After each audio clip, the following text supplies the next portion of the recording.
I think it was 4 years ago that I spoke to you last. I was sitting in a cupboard next to a Wi-Fi router out the front of our apartments in London. And I I remember. was so Yeah. excited to talk to you, but I was also so embarrassed about the fact that you had agreed. And I had to confess that I was sitting in a cupboard at the front of our house. So I was very surprised that you agreed to come back on, man. So, dude, hey, first of all, great to see you. And second of all, thanks so much for agreeing to join me again. Of course, man. Of course. I absolutely love it. And everything we do is so homemade too. So I think I'm drawn to stuff that's more personal like that. Oh, I'm so glad you are, because I just before I hit record, I've been trying to deck out like a little studio just to improve the visuals of It's what's nice going on. background. I Well, like what I'm thank you, seeing man. here. I was having You a got look some at your Johnny website. Cash. You got some Bob Dylan. I like it.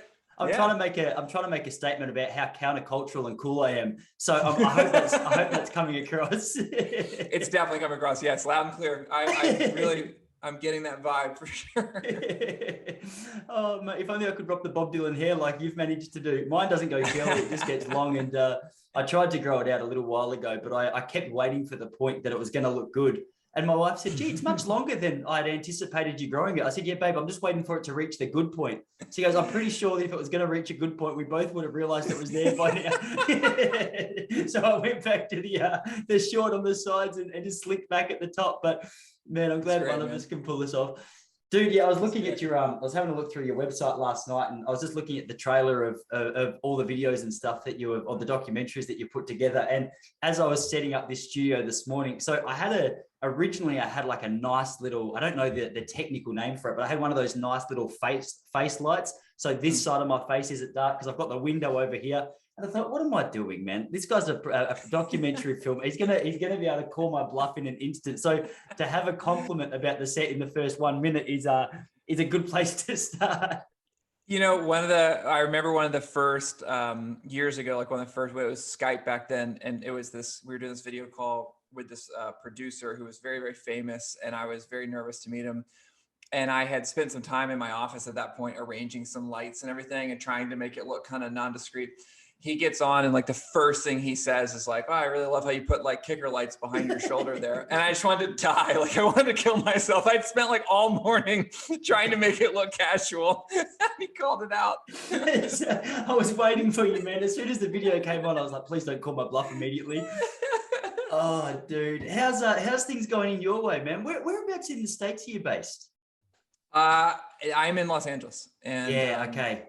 Yeah, stuff's good, man. This is I love winter in LA. It's really special. It cools down and it feels like the city thins out a little bit around the holidays. And we're going to stay in town through the holidays with our kids, and their school stuff will stop and we'll just get a lot of time to hang out together. So yeah, this is like one of my favorite times of year, honestly.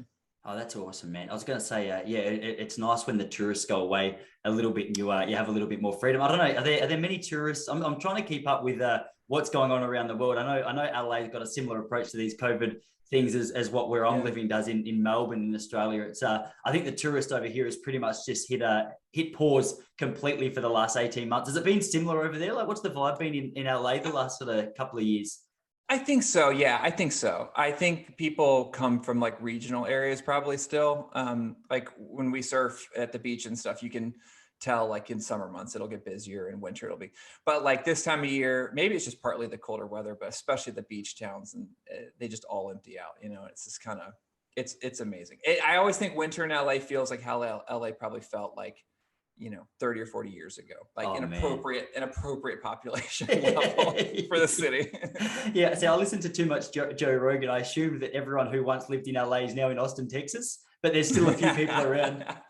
There's a few. Every time someone, like we were just down in Texas, every time someone talks about that, I always am like, I have a very open-handed policy towards that. We have plenty of people to spare here still. So yeah, more of us can go to Austin. It's fine. Yeah, awesome, man. You said you're doing a bit of surfing over there. I've just moved to a little coastal town. It's called Point Lonsdale here in Victoria, and I moved partly because I'm trying to learn how to surf. Secondly, because of the fact I've got a little 18-month-old boy, and I thought it would be nice in the fresh country air for him. So, where are you doing your surfing, man? Are you on a little short board? You got a long board, or what's the setup?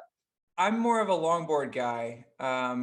probably, yeah, it's just easier. It's probably lazier surfing, but I've always kind of liked more of and I'm a really amateur surfer too. I mean, I love it so much and I love being out there. And one of my sons really likes being out there, but yeah, I don't want to put any illusion that I'm like killing it. And the shortboard guys, especially, like we surf up in Malibu a good bit, and there's just some of the best surfers in the world, and it's so humbling to feel great about, just making your way down a wave, and then you look back and the next guy's like doing backflips and spinning around. Yeah.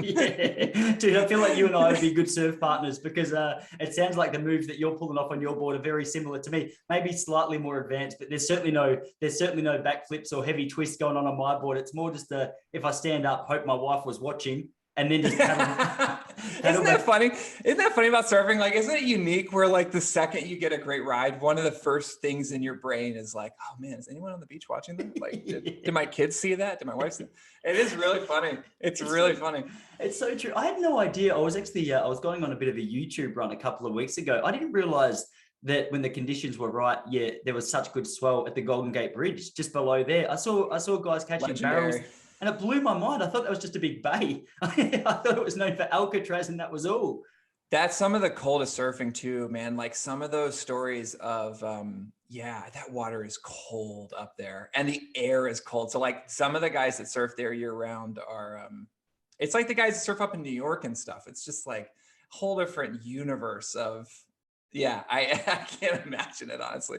I've been watching some of these Wim Hof videos the last couple of years, really. And it was funny because I've been thinking, all right, I'm going to expose myself to the cold. I'm going to get used to it. I'll go out in boardies when everyone else is in wetsuits. And through winter, I'd go across the road. We've got a nice little calm beach just to kickstart your day. So I'll go in, dive under.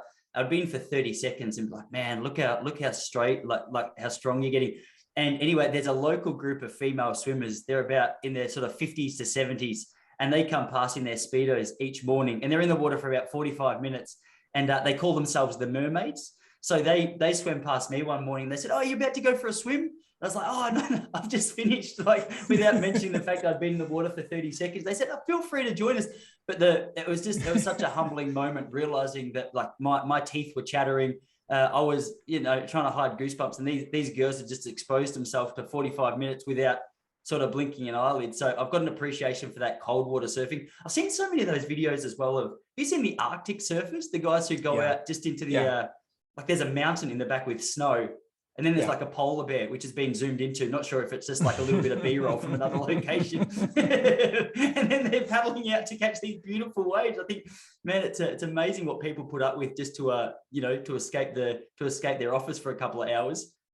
It blows my mind. And I guess you get conditioned to it on some level, but I feel like I've always, I always have aired on the colder side. So like then when we got to film a couple years ago down in Costa Rica, and that was one of the first times I ever surfed in a place that was warm. Like the air was warm, the water was warm, and you didn't need anything. I don't know. Yeah, because in California, it's like the Pacific Ocean is always pretty cold. Like even in the summer, it doesn't run hot. It's like it stays chilly. And I always feel like I'm in a winter suit, no matter what it is. Yeah, everyone's just laughing riding by. Well, I always find it so comforting because I used to live in Western Australia where the water's quite warm. And it's well known for its shark attacks and it's just its presence of sharks. And I was like, you know what? I'm pretty happy not to surf over there. Where I am in Victoria, which is the east coast of Australia, not as cold as what the east coast of the states get, but still during the winter it might get down to 11 degrees. So I always feel more comfortable out there going, man, like thank God the sharks hate the cold. At least I don't have to worry about that. And then, dude, the beach I surf at, it's called Ocean Grove Beach. It's about 5 miles from my house. Just last week there was a shark attack there for the first time in however long. It bit some chick's calf off. So I'm pretty happy to stick into the skateboard for the next couple of months. I just find I need to get out of the, I really enjoy, I'd be interested to hear from you as well. Cause as a bloke who likes to direct a lot of his energies towards like creative pursuits, I feel like a lot of the time my mind is just running with ideas, and sometimes it will just get so overwhelming in there with ideas. I'm like, all right, I need to get away from the screen. I need to just get out in nature. And it's nice because I don't have an Apple Watch or anything that you connect with out there. So once I'm in the water, it's like, all right, I'm immersed in nature. Yeah. It's just me and my thoughts. I feel like if I can catch a couple of waves, have a good workout, I come back in and things just sort of, I don't know if you find the same, but things just sort of start to mellow out. The things that were stressing me out all of a sudden, not all the time, but a lot of the time might seem to find their place. Like Bob Dylan, who we were talking about before, has a line in his autobiography where he's talking about when he writes a song, a lot of the time his vision gets so caught up in the lyrics to that song, he doesn't know like whether he's nailed it. So he goes, I'll write a couple of songs and I'll put them in a drawer for a couple of months and just let them talk to each other. And I thought, hey, what a beautiful way to express what you're trying to do there. So I feel like every now and then when I'm out there, my thoughts just talk to each other a bit, and you come in feeling more relaxed. But it's such a nice escape from that constant creative pursuit of whatever we're doing. Is that part of the enjoyment to you, or? 100%. And I mean, yeah, you nailed it. And I think that's the thing is like you can't, like for a lot of creative people, I think you can't turn your brain off. And that's really challenging. And I think, yeah, whether it's running or surfing or finding things that take just enough energy that not only do they burn off the edge of like that excess energy you wake up with every day, but also they just like, I think it's funny. I've heard more and more people talking about that. I think since COVID, like I think it's always been something that I've struggled with. Like it's always that those lines between creativity and mental health and ups and downs, and being a person who kind of can have mood swings and just kind of like creative energy. I don't know. There's a lot in that cocktail, but I think I've heard that from more and more people recently, more and more people talking about just an overactive mind, and especially getting to the end of the day and your mind just like still going, and it's hard to like learn how to turn it off. So yeah, I feel like I'm like at the very beginning of learning how to do that stuff, but every time I do, you're right. It just, the returns are so huge. I mean, so huge. And it helps you, it helps you kind of like step back. And I think that's what's magical about surfing is that surfing requires just enough constant attention that it's like, I'll get out of the water and I won't have thought about anything else while I was in the water. Like there's a little bit of danger, there's a little bit of focus, there's a little bit of thrill and a little bit of exercise. And so it's like an interesting combo, like, yeah, that ability of like learning how to turn your brain off. I mean, that is like, wow. If I could learn that, I would, that's just such a pursuit. It's really interesting, man. I don't know about what it's like in WA, but I feel like every second person in Melbourne through COVID's become a Buddhist. Like their Headspace app is really popular. And there's definitely a rise in I guess, Eastern spirituality is what it seems to be over here. For whatever reason, there's a lot of, well, I guess for a lot of reasons, there's a lot of people who are skeptical about structured, organized religion. And I guess our lack of exposure to, a lot of the Eastern religions. And I guess maybe the beauty of just the unknown of it and the effectiveness of it. I mean, I've been meditating pretty regularly for a few years now, and I found that's been really helpful to my own mental health for a lot of the reasons we just spoke about there. Just realizing you don't have to be necessarily so closely attached to thoughts flying through your mind. But for whatever reason, it's I don't know why it still surprises me when I hear that people like yourself are trying to navigate I like that your use of the word cocktail of everything that's going through your mind as a bit of a creative. But I look at your work, man, and obviously I'm seeing the final product, but I've got a friend who reminds me a lot of you over here. I look at him and the vibe I get, and I don't know if this is true for you, but it's just me just labeling you, so feel free to correct me, is I feel like whenever he takes a step towards a project, it's always like a very well thought out, it's a slower process. And as a result, I feel everything he does, even if it's not his best outcome, you can always tell it's quite quality work. And I think I'm on the other side of the spectrum where I'll throw a lot at the wall and just see what sticks. So I'm always really attracted to that more, what do you say? It's like a slower moving creative where you see the final product and you're like, oh my gosh, like I know that must have involved some level of restraint because there was 150 different steps you could have taken, but you chose to slow down and just take that next step. And man, I'm a big fan of Rob Bell, and I can't remember the name of the book. And I know you're pretty closely aligned with him. I've watched The Heretic and watched a lot of his work, but I've blanked on the name of one of his books. But he was just speaking about how essentially what I just said, the only thing you can do is the next step, and you can throw 100 things at the wall and do like an average level of quality. But if you just focused on that next step, that next process, getting that done to a high level, then by the end of the time, or by the time the project's finished, it's going to look a lot better than what it would have done if you had just gone bang, how did we go? Like, what's your process with the filmmaking, man? Because I was thinking, like, obviously, I heard about you the first time through the True Cost, and then I was excited to watch Heretic.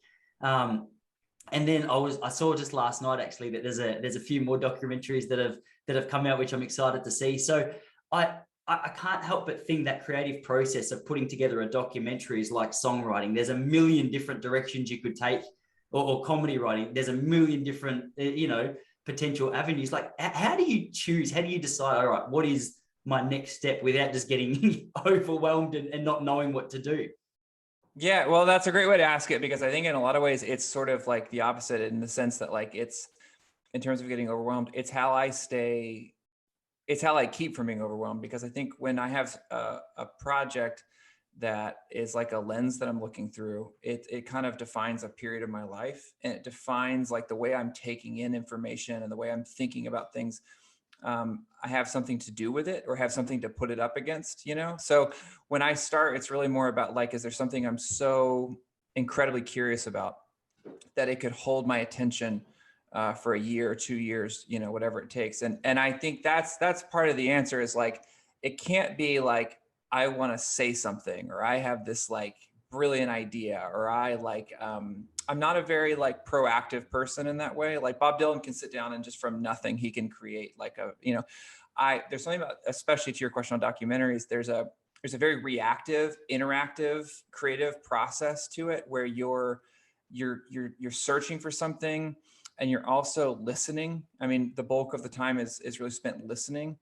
And then you're trying to find a way to weave some of those experiences and those voices into a whole. But it's like a really, I don't know, it's a very curiosity driven project. And it's not as perfect as it seems. I mean, you're right. Like, you're seeing the final process. There's a lot of stuff I've tried that hasn't worked too. And there's a lot of stuff that I think has legs and doesn't, or I think I'm really fired up about, and I'll sleep on it for a week and be like, no, that doesn't. Or other times, like, I'll know I want to make something about something, but I don't know how. And sometimes for a long time, I won't know how. So like you mentioned the film that we did with Rob, and, for a number of years, based on how I was raised, like, I was very interested in exploring evangelical Christianity in America specifically. And I just knew that was something I wanted to explore, and I didn't know how to do it. And then I met Rob, and we started talking, and it was like, oh, like, his story is that's the vehicle. Now I can use that as a way to sort of like dig around in this world that I've always wanted to kind of dig around in. So yeah, a lot of it's curiosity. And then a lot of it's just an amazing process to let things grow and breathe. And to your point, like, time is a fascinating ingredient. So like, when you start out on a project, we're in the middle of a documentary project right now. I've been filming with some of these folks for a few years now. And it's just wildly cool to see life happen, and to see, I don't know, there's something about that you don't get on a scripted. When we do a scripted film, it's like, you get a month of shooting, or you get a very finite, like, it's like, it just shoots out of the gun so fast. With documentary, the patience and the time, to your point, it's an incredible, when it's all said and done, it's an incredibly fulfilling thing. It's such a good way to put it. Like, I love the idea of a documentary just being watching life happen, and to a lot of that's a great description. I'm a huge fan, and this is almost cliche at this point, but I think I'm a really big fan of Werner Herzog and his documentaries as well. And man, I feel like his particular documentaries, to use that example of watching life happen, I feel like it's almost a perfect description of the documentaries that he films, from, whether he's in Vietnam walking through, certain stories there, or whether it's that grizzly man. That grizzly man was just mind blowing, the access to the footage and stuff that he had there. And then combined with that, just his narration and his sort of his mysterious voice, I feel like adds a whole heap of stuff to it as well. But there's another guy I've really been enjoying lately. I don't know if you know Casey Neistat, originally the YouTuber. He was around years ago, man. I think he's living in LA now. But he was more known as a YouTuber. He had like a really, it was essentially just vlogs that he was filming. But his brother recently, another LA boy, has started doing like little short films, I guess you'd call them, on YouTube. Very different style. to Casey's, but it's just been, I've got a real appreciation for the craft of storytelling as a start point, but to see someone be able to capture like image as well and tie that together. And then I see like the narration is almost like a little ribbon on top. I was fascinated, just, I guess, to pick your brain about, yeah, that process of putting it all together. And the other one I wanted to ask you about was obviously Rob Bell. I've been a fan of his since, you know, when he was a church pastor, and I'd hear him speak, and he used to film these documentaries, Numa, that documentaries, they were like little short films, I'm sure you would know about. But Numa, my wife bought me those when I was about 21, because it was a little bit different to your average church sermon. And I thought, this guy, he just screams creative. I feel like you watch what he does, you're like, all right, this guy's not interested in just putting together a 30-minute sermon, leaving it that, and we'll see you next week. But the story with him, like, what was the curiosity you had with Rob? How was it that actually came about? Yeah, I love that you mentioned Werner Herzog, by the way. Just lifelong subscription to him as a person. And I probably am plagiarizing a lot of my appetites and interest from him, he's incredible. I mean, Rob's the same way. Rob is just a uniquely fascinating creative force. We met at a birthday party that our daughters were attending, and started surfing together actually first. And we just started having these really nice conversations, and it was fascinating. I had grown up in very conservative religious world and kind of moved away from a lot of that. And I guess I had real questions still about some of that. And then at the same time, that was right on the eve of like the 2016 election here in the US. And so there was this new way, or this renewed way in which American Christianity was being weaponized by a political party, and to really fascinating and, to me, very dark ends. And so I think it sort of made me really understand how you couldn't understand America without understanding Christianity, and you couldn't understand Christianity without understanding America. Like it was just this, it was this like pressure cooker of a moment. And, at the time Rob was doing like these Bible Belt tours in the Southeast, and like this really, people were lined around the building protesting, and people had bullhorns, and like just being around him a little bit, there was just a kind of wildness. There was a real wild energy to the whole thing. And I just found it really fascinating. I mean, I think those years with him, following around, filming that stuff, like it cleared out a bunch of the baggage and a bunch of the kind of junk that I had been led to believe was like, take it or leave it. And it made me realize there's a lot of different ways people have practiced this faith over many generations. And what I was experiencing was a very modern sliver of a very specific time and place. And it was cleansing for me, really was. It opened me up, and it kind of refreshed me to the sense that this idea of people, there's a lineage of people who have been searching, and people who have been as interested in the questions as the answers, and people who have been open to the idea that there's still a lot that we don't know, and that you could be curious, and you could be serious about science, and you could also be open to wonder and awe. Like that kind of all, that just really, it helped me. It was a really interesting part of my journey, for sure. Yeah, man. I echo almost all of what you just said. I was a late goer to church. I was 19. I started going just out of curiosity, and as a young guy, I struggled a lot with anxiety and just not really knowing exactly, how to deal with that. Like, what do you do with these feelings? And as a result, I think it just sort of led me to that point that everyone gets to at some stage in their life, where you start asking bigger questions. And I think it was just out of accessibility. I just rocked up at a church at like my local town, and I was like, all right, I'll see what these guys are about. And at the start, like, it was really fascinating, really interesting, and meant like so many of the lessons that I learned. Like it's been amazing for my marriage. It's been amazing for my life. Like there's still endless things from the church that I apply to my own life that were really helpful. But I found it fascinating with Rob as well, because for myself, I got to a point where it was like, I still like you, I had a lot of questions, and it was almost like if you asked them, you're not following the right line. And it was kind of confronting to me. I was thinking, man, like I think I still believe in God, but I'm just not sure about this particular part. I'm not sure if and there was just constant conversations. And I married an awesome chick who was still quite passionate about her faith and stuff at the time, but she was very open. She was very understanding, very encouraging. And then I started to listen a lot more to Rob Bell and see his journey. And like you, man, I was like, wow, this is much bigger than what I'd ever anticipated. And it's a much more beautiful journey, I felt, in the way that he explained it. But still, it blows my mind that there could be so many people protesting such a powerful and life-transforming message. Like when you listen to the guy talk, which I have for years, I went and saw him when he was here in Melbourne. I followed so much of his work. I never leave a conversation or a presentation of his going, oh man, like far out. I guess, God's not that good, or spirituality is not that. I'm always the opposite. I'm always like, oh my gosh, totally. This is so much bigger and more beautiful. More curious. I'm so much more curious. Yeah.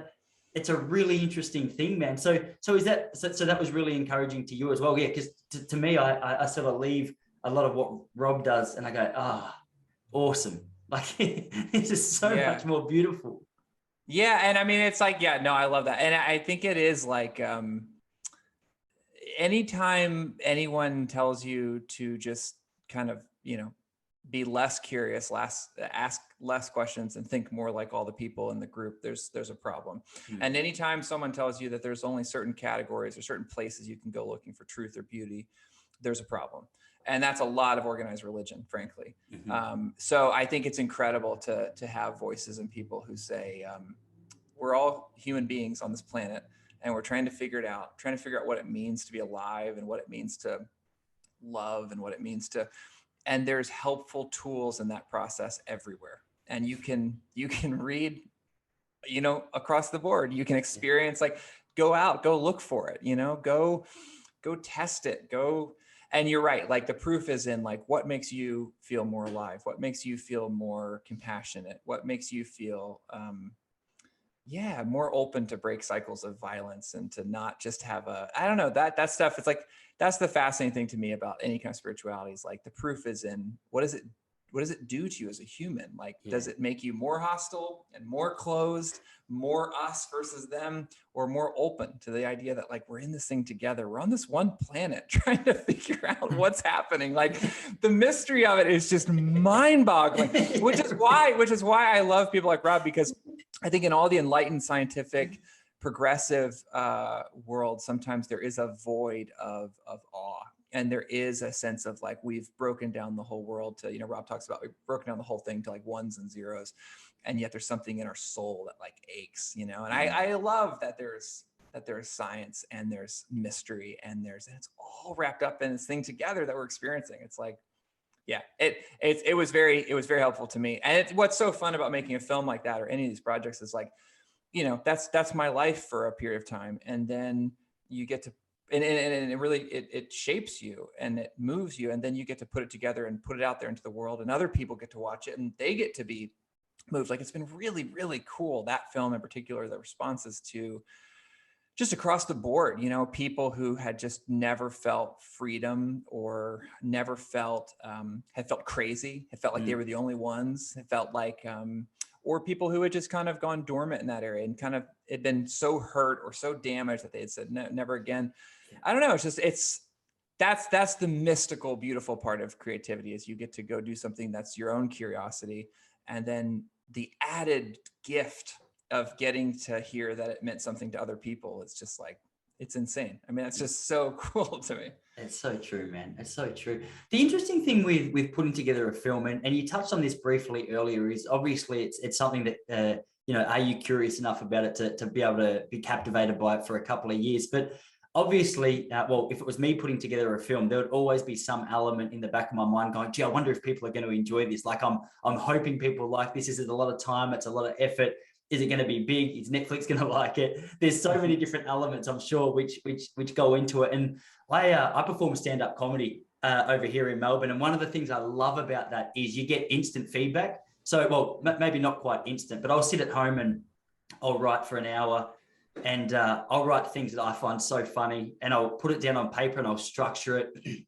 And then I'll get in front of an audience and I'll say my joke and they'll go, what? Like, and it's either, and this is something, it makes me so like, I I can't quite get over how interesting it is that that's not necessarily, a lot of the time it is a sign that your joke was rubbish.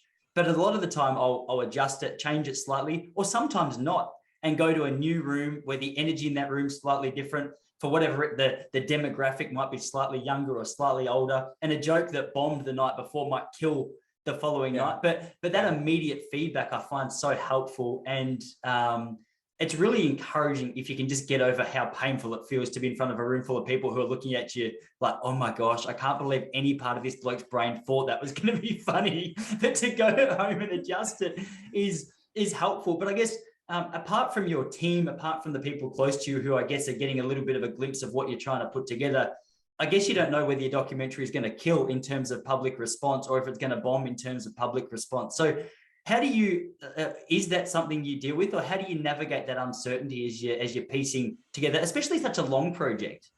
Yeah, I mean, it's like there's a lot of layers to that. I mean, on one level, yes, I'm trying to make things that resonate with people so that it is seen, you know, like I had a friend one time who was like, yeah, I'm fine if my films are just seen in the local library. And I remember thinking like, I'm not. Like it's like the John Lennon like quit art school because people listen to rock and roll. I think part of the beauty of film is like, I want people to see it. Like I want it to have an audience. But that being said, I can't start from that place. I usually just start from a very personal place. And I think I'm a huge lifelong fan of movies. And I do think a lot about like, would I want to see this? And would I pay to see this? Would I wait in line to see this? Would I seek this out? Like, would I, so some of it's that, some of it's, as you mentioned, I work with a team of just incredibly talented folks. And I've worked with them for many, many years now. So there is some calibration there sometimes. And I also think you just learn as you go on. I mean, I still feel like I am right at the beginning of learning how to do this job. And I mean that very seriously. Like there's still, every time we finish a film, there's kind of this party that's like, wow, I learned this whole new thing that I didn't know before. Like I learned this new, you know, in music, like I learned this new note or this thing that I couldn't do in the last film. I did on this film, but also I just discovered there's like 3 other things I need to learn going forward, you know, and it's like everyone is such a learning curve, which I think is what makes it so fascinating. You know, I still see films and you walk out and you just think like, oh my God, I didn't know you could do that. Like I'm sure you're that way with stuff where it's like, you see a comedian, you hear music, whatever it is, like, you're just like, what? Like that was possible. Yeah. So I think it's part of why I love this whole journey is like, it feels like it could keep your fascination your whole life because you could never master it. I think something about creativity and storytelling is like, there is literally no ceiling. It feels like there's just such infinite ability to work the craft over and over and over. So for me, like, if I can be really honest, more of my mindset now has become, will they let me just do it again? Can I just do the next one? Like, can I just do it again? Because every time you finish up and you just think like, it's fascinating to watch how an audience responds to it. And it can be really fulfilling when it works. And it can be tough in moments that you thought were going to work. And then, but more than all that, it's just like, oh, I'm going to get it on the next one. Like, and still there's that feeling that's like, I don't know if you have this too. I think part of the beauty of creative stuff is like, I'll never forget one of our early on films, The True Cost, that you mentioned. You know, we had this incredible experience. I made it with a couple of these friends I'd grown up with. We had no money. We crisscrossed the world for a couple of years. We shot in like 12 countries. It was this unbelievably challenging film to make. And I ended up really sick in a hospital at one point, ran out of money. Like all this stuff was happening. And it was electrifying, but it was also really, really hard. And then we got to take it to this big film festival, and that was a big deal, and Netflix bought it, and that was a really big deal. And I remember sitting in Cannes in France that night when all that had gone down, and I remember kind of feeling sad. And I remember it like dawned on me that the process was over. Like the experience that I had actually been like, well, we got to get through this to get to that point where you get that like. So now I'm just so in love with the process of making it. I'm so in love with what we learn. I'm so in love with like just the life that happens for me and our team and these experiences you have where you're scared and you're like right there on the edge of your ability and you don't know if it's going to work and you don't know. I mean, every time, like to your original question, like you still have that moment where you're like staying in a cheap motel and it's Thursday morning at 5 a.m. and you're you have that panic of like, is this interesting? Like, have I lost my mind on this one? But yeah, I think like, can we do it well enough to just get the right to do it again? Because every time you finish and you're sitting in the theater and you're like, but the next one. It's almost like every creative pursuit has to be inherently disappointing, because that disappointment in a way is what propels you to do it again. Yeah. Right? You relate to that? 100%, man. On so many levels. To your first point about the disappointment, I remember I ran my first marathon in 2018, and it was something that I trained for about 12 months to do, and I was really excited. And I remember after the race that night, I was sitting on my couch at home, and I just felt like mildly depressed. And I was like, what the heck? Why am I upset? And it was exactly what you just explained. Like, to be able to get up every day for a year and know that on October the 14th, you're going to run the Melbourne Marathon, so you better prepare. And then to have that done and not have any other run in mind, I was a little bit like, oh, crap. But so many different, like there's literally every element of my life I can relate to that. And Kurt Cobain has a really interesting little clip on YouTube where one of the reporters asked him a question about how great it feels now that he's made it. And he's like, yeah, it's kind of less exciting than when I hadn't, because every day I'd have to get up and try and figure out whether my new song was going to be relevant, going to be good. And he's like, now I just know, like, I know people love it. He goes, he was still speaking about how he didn't have like 100% confidence that everything was going to be a hit. But for him, I think he explained exactly what you explained and what I relate to, that journey towards that final project is the exciting part. But it's something, it's so easy to miss, isn't it? Just in, because I look at you and I go, oh man, how great is it that he has this documentary on Netflix? Like, and I know I've spoken to enough people like you where I know that the story doesn't end there. And as you say, like, I look at you, I'm like, man, this guy's just a filmmaker. He just gets it. But to hear that you still feel like you're in the beginning stage of learning, it shouldn't still shock me, but in a way it really does. It's cool, man. And it often frustrates me sometimes, because I'm like, all right, I'm 34 years old right now. Say I live to 100. What's that? 66 more years. Is that 56 or 66 more years? Yeah. It's like, I've got so much I want to get done in that little amount of time. So I so relate to the idea that what you're doing can be a lifelong project. And sometimes I'm like, come on, like, surely science can kick in and allow us to get a few more years out, because I don't reckon there's enough time in that next 56 years or whatever it is to be able to get everything I want to done. And like the filmmaking thing, I'm sure would be that even to a greater extent, because say the average film takes you like a year and a half or 2 years, then all going really well, that's like, 40 more films that you might get to do. So I guess you have to be selective with where you take your attention. But you sort of touched on it earlier, but what is that process of you going, all right, well, here's an idea to, all right, let's get this done? Because actually, I'll ask the technical side after. But if it's a bit of a waffly question, man, but I hope that made sense. Yeah, totally. I mean, it's different every time. I mean, it just sometimes is like it's like you on anything, I'm sure. Sometimes it hits you like a bolt of lightning. For the true cost, I picked up a copy of the New York Times, and there was a picture of this clothing factory that had collapsed in Bangladesh. And I realized in about 30 seconds reading the article, I'd never thought about where my clothes came from. Yeah. Boom, that was it. Like, we were off within a week, we were off into that world, and it started to unravel and took us to places we never imagined. But that moment was very clear. Earlier on, I had a moment where I lost my dad in a really sudden, unexpected way. And I was in this world of grief, and I didn't understand. I didn't have, so we ended up making a film about that. And it was very reactive, just boom, happened. Like, we're in it, I think in some ways, as time goes on, some of those decisions get harder, in the sense that, like, how much it costs, now more. Like, at the beginning, you're like, I have no bearing on, like, how much this is going to take from me. I think after you do it a few times, you start to realize, like, whoa, this is, every one of these things is a major commitment. But yeah, it's kind of beautiful, like, I guess one of the things I was thinking about when you were just talking is, like, I think we do a lot of disservice, because I think it's because we want to act like we're more talented than we are.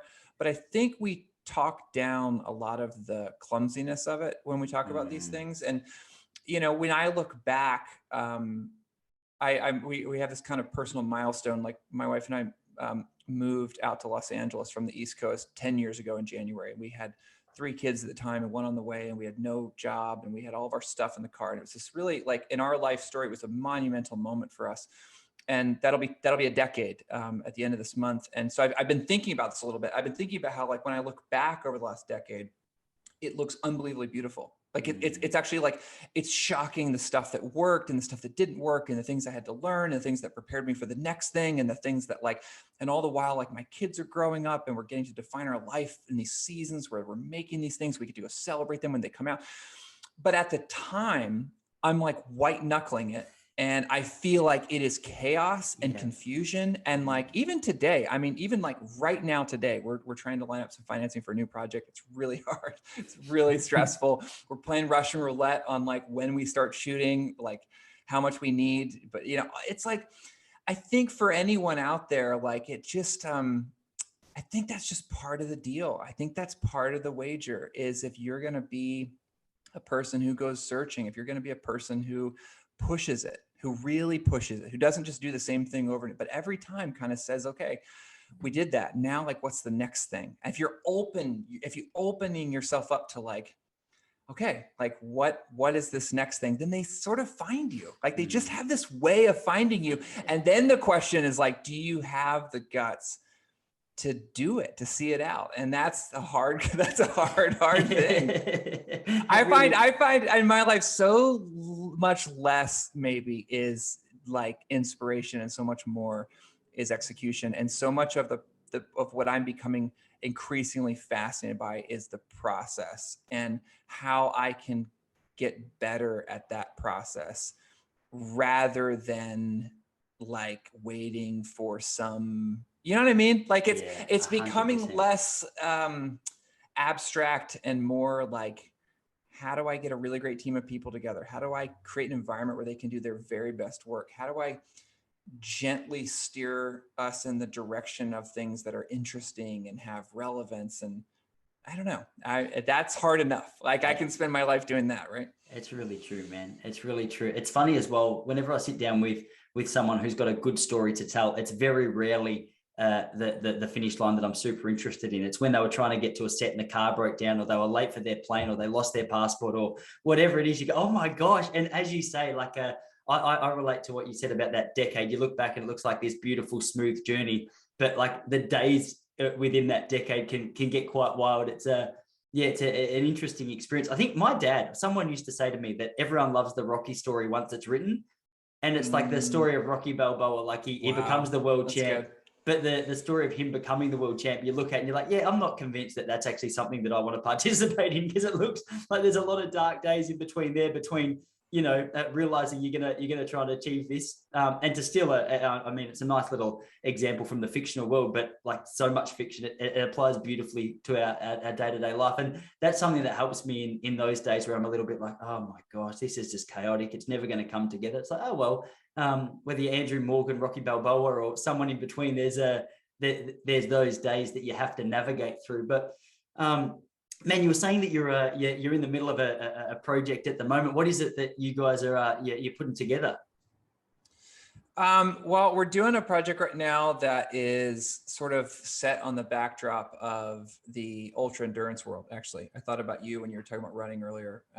There's a sort of mythologically large and semi-secret event that's going to take place that will sort of test the the limits of what is physically capable on this planet. And we have been following a few of those athletes for a few years now. And I'm really making a film that is about what it, I got really interested in that world because I started reading these stories and hearing these rumors about, you know, people doing 100-mile, like just insane things. And I just was kind of like, what goes into a person doing that? Like what kind of human being does that? And, you know, the stories that we met and these athletes are just, they're just insane, you know, overcoming mental illness and addiction and outrunning demons and finding real healing. And at the same time, you know, kind of like that, why do we go to the moon thing of like, there's some quality in human beings that just want to explore, they want to push it, and they want to see.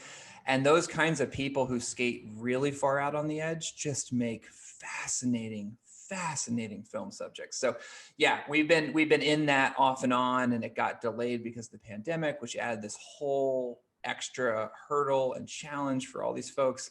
And we're going to get down to filming the actual biggest part of the film, which is this event that's coming up. So yeah, it's so exciting, man. I just can't even describe how much I love it and how much I love these people, and how yeah, it's a special one. Man, so how many people will be taking part in the event? Is it a public event? Do people know about it, or is it something that? It's like an invite only thing. They're only gonna do it once. It'll be 10 folks total. We've been filming and following 4. Wow. Are you allowed to talk about what the event is, or the distances and things, or is that sort of on the DL at the moment? It's supposed to be on the DL a little bit, but I'll have to come back. We'll talk more about when it's like you got me so interested. You got me so interested. I interviewed James Lawrence, the Iron Cowboy, years ago, because I was just fascinated in I don't know whether this ultra event is sort of on the same sort of scale as that, maybe more, but I remember hearing that, and there was so many elements of that where I'd hear, I was like, okay, on a physical sense, I don't understand how it's possible, but more than that, on a technical sense, like you have to, so for 14 hours on the first day, you're going to be in Hawaii, and then you've got 8 hours to recover and sleep, but also get to LA because you have to start your next Ironman at 3 a.m. the next morning. So I think as a person whose wife does all the admin and flight booking and whatever makes going on a holiday possible, because I just refuse to do it. I refuse to do it. The idea of trying to navigate your way through 50 days of that is horrific. So I've certainly got an appreciation for that. But you're right, man. It's interesting how many people in the running world or the sports world use their sport as the escape, or as the opportunity just to recalibrate, isn't it? It's I guess, yeah, for the same reason that I now surf is the same reason that I used to run in a lot of ways. It's just nice to get away and put the phone down for an hour and just come back and recalibrate. That's an exciting one, man. Is it do you know roughly when we're going to be able to watch that one? Is that 12 months down the track, or? Yeah, it'll be probably the end of this year that it's all done and put together. But yeah, no, I agree with you. And it's fascinating because we started it before the pandemic, and I feel like even more so now. I think a lot of us are just a lot of us are asking those questions that we talked about at the beginning, of what does it look like to be a healthy, alive person in a world that can feel chaotic and stressful. And it's been interesting to start on that journey before the world got turned upside down. And then now even more so, it's like, man, I think we're all asking some of these questions about what does it look like to overcome adversity? What does it look like to, and there's just something, you know this better than I do as a runner. Like there's just something so visceral and so physical about athletic accomplishments when they take that kind of investment, that it's like it's an outward personification of something that we're all after in our own lives. So to be able to capture that in a filmic way is like, yeah, it's just so fun, man. I love it. Yeah, it's awesome, dude. There's so many more things. Obviously, I'd love to talk to you about, and if you would, I'd love to touch base with you again in 12 months once the documentary is released, and we could do a round 2. Before we go, maybe just as a last one, this is a very random pivot, but as a bloke who now has one kid at home, 18 months old, I am mind blown by how people time management's become a whole nother skill set that I've had to try and navigate. And I'm pretty sure you've got four kids, is that right? That's right. Yep. So the idea of 4 kids, I think yours are now a bit older than what my little man is, but I've got an appreciation for that navigation and that time structure that you have to be able to put together to make sure that the family's looked after and getting dad, but also the projects are getting done. Like how did that world work for you? Was that just a learn on your feet once number 1, 2, 3, and 4 came along? It is a learn on my feet. It's funny. A really dear friend of mine just had he and his wife just had their first baby. So I was just texting him right before we started talking. It's I mean, it's the greatest thing in the world. And I met my wife in high school. We married very young, and we had kids pretty young. And so our family's kind of interesting because our kids, we have 4 and they're very close together in ages. So in a lot of ways, it feels like we have kind of been growing up while they've been growing up. And there's a part of them that's kind of raising each other. There's a very like pack mentality in our house, which is like very fun and chaotic. And wonderful on the good days and horrible on the bad days.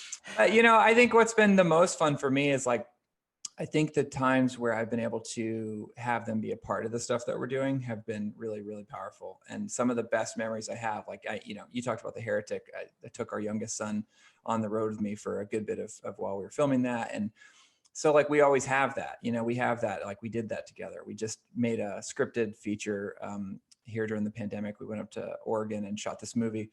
And, you know, we brought the kids, their school had gone to Zoom. So like they came with us and they were on set with us. And so then when they get to go to the premiere, like I don't know, it's just like, it's really beautiful and really special. And I mean, I don't know anything about time management, but what I do, Me either. what I do know about is just like, it is, I don't know. I just think it's fun. I'm sure you're feeling this already. I feel like every generation does the best they can. And I think that it builds on itself in the best ways. So I think there are just times where people who are our age are just, we're coming at it from a little bit less of a traditional place. And I think as work gets a little less traditional, where it's like, I don't go to work with a briefcase from 9 to 5. I'm much more now, more than ever, like in my house and around my kids. And like the lines are more blurred between who's learning from who and who's inspiring who. And man, I just love it so much. I think it's transformed. I mean, it's transformed every part of who I am as a human being. And I think it's absolutely transformed the way I make anything. You know, I think through a very different perspective than I would have otherwise. Yeah.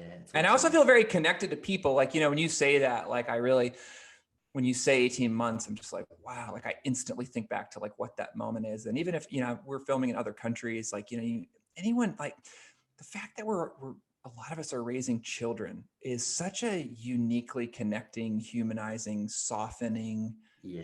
I don't know. It's just nothing makes you as like relatable to another human as it's like. So true. It's so true. You know? I noticed when my little man was first born, I'd never noticed parents before. I never cared about their kids. Someone would tell me about their kid. I'm like, dude, I don't care. Like, I'm so bored by your dumb story about your stupid kid. But now I always catch myself. Like, people go, what's going on? I go, man, so Charlie, he's learning how to say bus, but he also smashes our coffee cups, and it's hilarious and it's so frustrating. And I see their face glaze over. I'm like, oh my gosh, I'm that guy. Like, this is horrific. I'd like to apologize to everyone, because I'll get 5 minutes into a rant and I'll see the person checking their text messages. I go, I'm so sorry. But dude, anyway, I'm going to let you go because I know you're a busy man, and I said an hour, so I don't want to go over that. But mate, it's been so good to catch up with you, man, and hear about your life and what you're doing. And I'll touch base with you again in the future once this ultra event's done and out. And mate, it's just an honor to sit down and chat with you. So I really appreciate you making the time. Of course, man. This made my day.